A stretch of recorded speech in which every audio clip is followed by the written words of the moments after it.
que nos aproximemos mais de Jesus, do seu trono de graça, nesses momentos em que estaremos estudando juntos sobre Jesus, o mediador da nova aliança. No Novo Testamento nós aprendemos de que antes da fundação do mundo, na eternidade, Deus planejou que se o homem caísse em pecado, Cristo viria a este mundo para salvá-lo. Essa promessa foi apresentada a Adão e Eva lá no Jardim do Éden quando eles pecaram. Foi reiterada a Abraão, Isaque, Jacó, os patriarcas e apresentada pelos profetas no mundo antigo. Quando o povo de Israel saiu do Egito, lá no Monte Sinai, Deus fez com eles um concerto de que se tornaria uma grande nação conforme prometera Abraão e que deles nasceria o Messias, o Salvador. Ordenou que construísse um santuário, estabeleceu um sistema de sacrifícios, de sacerdócios, tudo visando ser uma prefiguração, um símbolo do futuro ministério que Cristo realizaria um dia ao vir a esta terra. Entretanto, quando Jesus veio, o povo de Israel não estava preparado para recebê-lo. Não compreendia a natureza da sua missão. Assim é que quando ele lhes apresentou a aliança que viera fazer como Salvador do mundo, eles diziam: não, nós seguimos a antiga aliança feita por nossos pais com Moisés, através de Moisés lá no Monte Sinai, há 1500 anos atrás. Nós já temos o templo, temos o santuário, temos os sacerdotes, então nós não queremos uma nova aliança. Você não é o Messias. Jesus disse aos discípulos: eu fui enviado pelo Pai. Eu sou o cumpridor da aliança eterna de salvação com a humanidade.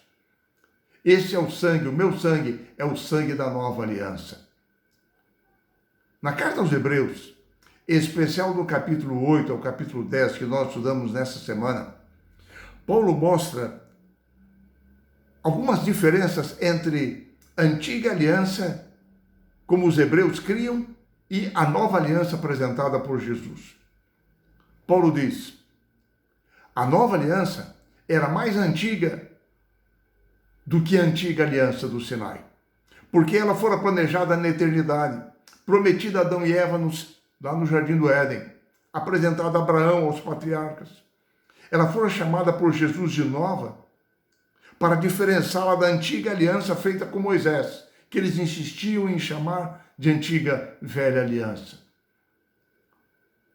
E Paulo diz mais: a antiga aliança era apenas uma prefiguração da nova aliança, um símbolo da nova aliança.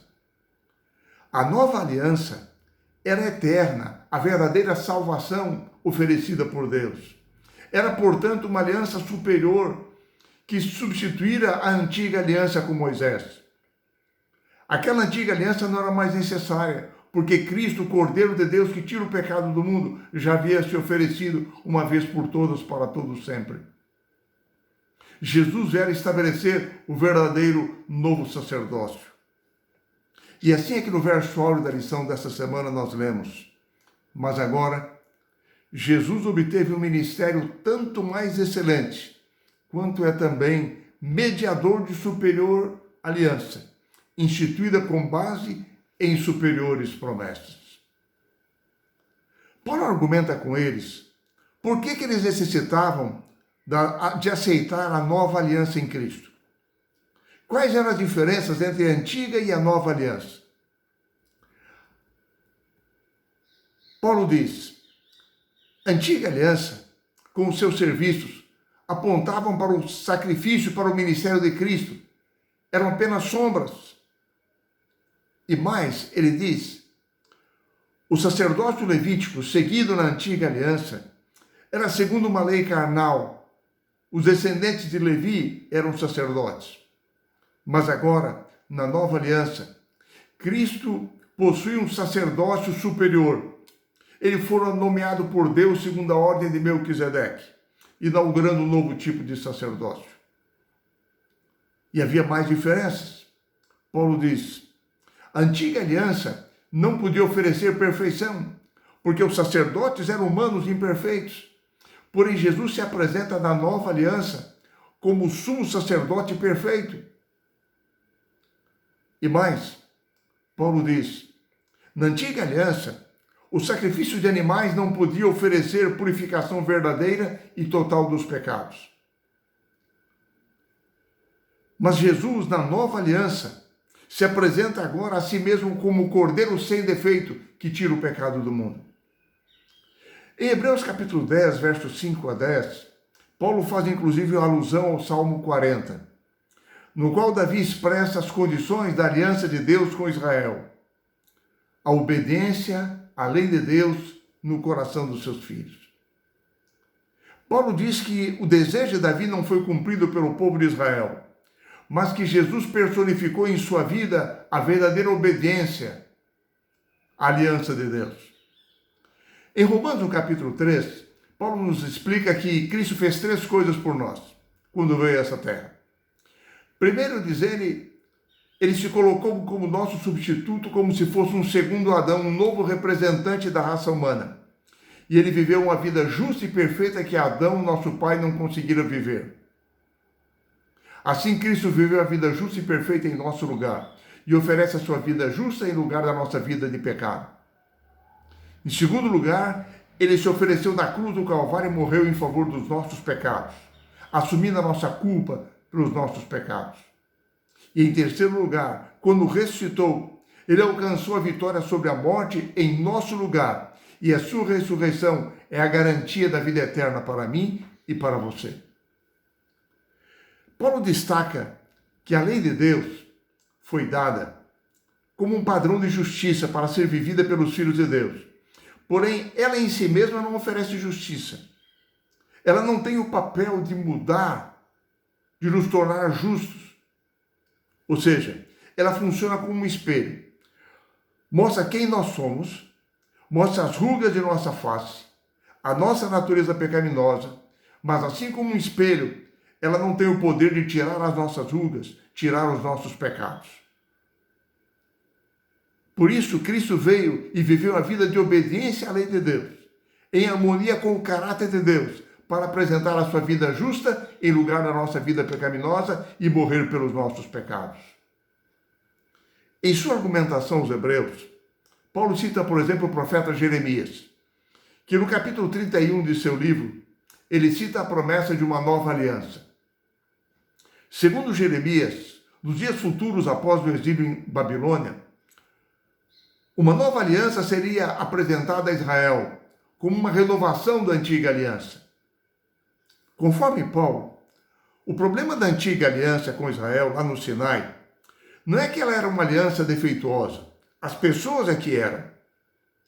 Ou seja, se Israel tivesse visto através da antiga aliança, através dos seus símbolos, a vinda futura do Messias e se preparado para a verdadeira aliança que Cristo lhes ofereceria, aquela antiga aliança não teria sido quebrada e eles teriam aceito normalmente a vinda de Cristo e a aliança perpétua com a humanidade que ele oferecia. A aliança no Sinai era uma aliança transitória, provisória, preparando o mundo para a vinda de Cristo. Eles teriam entrado no descanso de Deus, teriam recebido as bênçãos da aliança do Senhor, preparados para a vinda do Messias. Comparando a antiga e a nova aliança, Paulo diz que Cristo, na nova aliança, provocou algumas mudanças. Ele diz, Deus não mudou a sua lei, mas Deus enviou o seu Filho para cumprir a sua lei, para oferecer a sua justiça em lugar da nossa imperfeição. E mais ainda, Paulo repete as palavras de Jeremias sobre a nova aliança em Hebreus capítulo 10, verso 6, e diz, essa é a aliança que farei com eles depois daqueles dias, diz o Senhor. Porei no seu coração as minhas leis e sobre a sua mente as inscreverei. Mas o principal argumento de Paulo com os hebreus era quanto que a nova aliança tem um mediador superior, Cristo Jesus. Cristo é o sumo sacerdote de uma ordem superior, nomeado pelo Pai com um sacrifício superior, como um mediador superior. E aqui ele se torna um garantidor da nova aliança. A expressão extraída do grego para fiador aqui, para mediador, é mais do que um árbitro, um negociador, uma testemunha de um contrato. Não. É alguém que se põe como um garantidor da execução de um contrato. Ou seja, Paulo diz que a vida justa e perfeita de Jesus, sua morte na cruz, a sua ressurreição, são a garantia dada por Deus quanto ao cumprimento da sua promessa de nos resgatar para a vida eterna. Ao assumir o nosso lugar na cruz, Cristo pagou o preço dos nossos pecados e, ao ressuscitar, garantiu para a humanidade o direito à vida eterna. Ao ampliar a sua argumentação, Paulo mostra que a antiga aliança requeria obediência à lei de Deus. Israel prometeu cumpri-la, mas isso lhe foi impossível. Mas na nova aliança, Deus coloca a sua lei no coração dos seus filhos, concedendo-lhes poder para obedecê-la. Assim, a obediência de Jesus garante as promessas da aliança àqueles que o aceitam como Salvador. Porque Jesus satisfez todas as exigências da aliança. E assim, como nosso representante, Cristo nos dá a garantia de que aqueles que estão em Cristo desfrutam as bênçãos da aliança. As promessas da nova aliança, diz Paulo, provêm do trono da graça, à direita do qual Cristo está assentado, como um garantidor, um cumpridor das promessas eternas de Deus em nosso favor. Quando anunciou a nova aliança, Jeremias não anunciou uma mudança na lei. O que ele anunciou foi que Deus escreveria a sua lei no coração dos seus filhos. Assim, a verdadeira obediência à lei se cumpriria no coração daqueles que aceitam a Cristo Jesus como seu Salvador. Essa é a mensagem que Paulo deu aos Hebreus.